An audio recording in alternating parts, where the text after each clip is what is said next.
Hi friends, இன்றைக்கி நம்ம பார்க்க போகிற வீடியோ பார்த்தீங்கன்னா நல்ல ராகி மாவில் வடை பண்ணியிருக்கேங்க. நேற்று சாயங்காலம் எங்கள் ஊரில் சூப்பர் மழைங்க. மழைனா மழை செம்மையாக கொட்டி தீர்த்துருச்சுங்க. தண்ணி கடா ஓடி போயிடுச்சுங்க. இந்த மழைக்கு அதுக்கும் அப்படியே ஏதாவது மொறு மொறுன்னு ஸ்நாக்ஸ் செஞ்சு சாப்பிடணும் போல் இருந்துச்சுங்க. பார்த்தோம் ராகி மாவு மட்டும்தான் வீட்டில் இருந்தது. சரி ராகி வடையை போட்டு நல்லா மொறு மொறுன்னு சாப்பிட்டு ஒரு டீயை குடிப்போம் சுட சுட அப்படின்னு சொல்லிட்டு ராகி மாவு வடை போட ஆரம்பிச்சிட்டாங்க. ரொம்பவே டேஸ்ட்டாக சூப்பராக வந்துருந்துச்சுங்க. நல்லா ஆரோக்கியமான ஒரு சூப்பரான வடைன்னு கூட சொல்லலாங்க. நல்லா சாப்பிட்றதுக்கும் ரொம்பவே டேஸ்ட்டாக இருந்துச்சுங்க. அப்படியே சூடான இந்த டீயோட இந்த வடையை சாப்பிடும் போத ஆஹா அவ்வளோ டேஸ்ட்டாக இருந்துச்சுங்க. சரி வாங்க இந்த வடை எப்படி செய்யலான்னு பார்த்துடலாம். இப்போ ஒரு கடாய் எடுத்துக்கிட்டாச்சு. இதில் ஒரு கப்புக்கு ராகி மாவு எடுத்துக்கிட்டாச்சு. 2 பல்லாரி வெங்காயத்தை நல்லா பொடிசாக கட் பண்ணிவிட்டு 2 பச்சை மிளகாவும் பொடிசாக கட் பண்ணிவிட்டு இதோட சேர்த்துக்கிட்டாச்சுங்க. ஒரு கைப்பிடி அளவு மல்லிச்செடியும் பொடிசாக கட் பண்ணிவிட்டு சேர்த்துக்கிட்டாச்சு. ஒரு 3 கொத்துக்கு கருவேப்பிலையும் சேர்த்துக்கிட்டாச்சு. ஒரு அரை ஸ்பூனுக்கு சீரகமும் சேர்த்துக்கிட்டாச்சு. ஒரு கைப்பிடி அளவு பொரிகடலையும் சேர்த்துக்கிட்டாச்சு.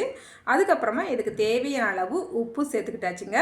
அப்புறம் கொஞ்சம் எண்ணெயை ஹீட் பண்ணிவிட்டு 1.5 குழிக்கரண்டி எண்ணெயும் இந்த மாவோடு சேர்த்துக்கிட்டாச்சு.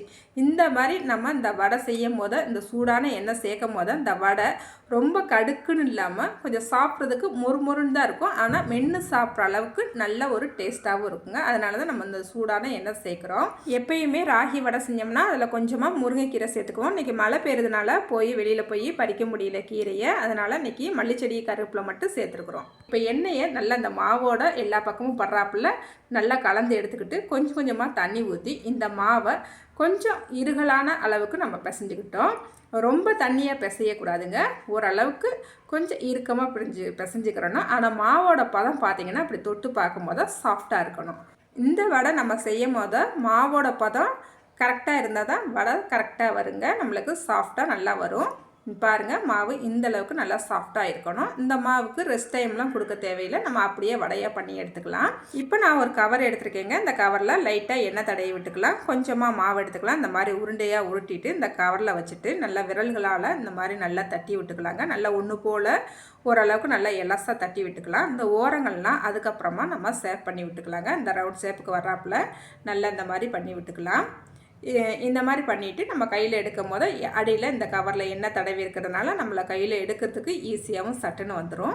இதே போல் ஒரு 4-5 நம்ம ரெடி பண்ணி எடுத்துக்கிட்டு நம்ம எண்ணெயில் போட்டு பொரித்து எடுத்துக்கலாங்க. இப்போ ஒரு கடாயில் எண்ணெயை ஹீட் பண்ணி வச்சுருக்கிறேன். அடுப்பை மிதமான தீயில் வச்சுக்கலாம். நம்ம ரெடி பண்ணி வச்சுருக்கிறத உள்ளே சேர்த்துக்கலாங்க.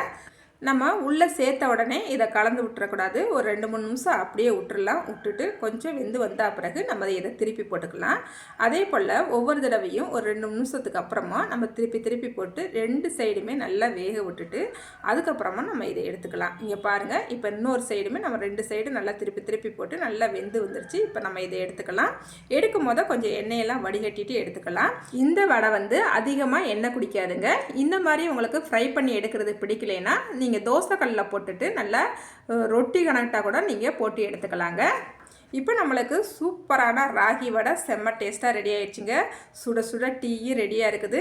நாங்கள் சாப்பிட்டோங்க. அவ்வளோ டேஸ்ட்டாக சூப்பராக இருந்துச்சு. என்னங்க நீங்கள் உங்கள் ஊரில் மழை பெஞ்சிச்சு, நீங்கள் இந்த வடை போட்டு சாப்பிட்டீங்க. எங்கள் ஊரில் மழை பெய்யலேன்னு மட்டும் நினைக்காதீங்க. மழை பெஞ்சாலும் மழை பெய்யாட்டாலும் இந்த வடை போட்டு சாப்பிட்லாங்க. ரொம்ப ஹெல்த்தியான வடை, ரொம்பவே டேஸ்ட்டாக இருந்துச்சு. நீங்களும் இதே போல் வடை செஞ்சு சாப்பிடுங்க. சாப்பிட்டுட்டு எப்படி வந்துச்சுன்னு மறக்காமல் கமெண்ட்டில் சொல்லுங்கள். இந்த வீடியோ உங்களுக்கு பிடிச்சிருக்குன்னு நம்புகிறேங்க. வீடியோக்கு ஒரு லைக் போட்டுருங்க. அடுத்த ஒரு வீடியோவில் பார்க்கலாங்க. பாய்.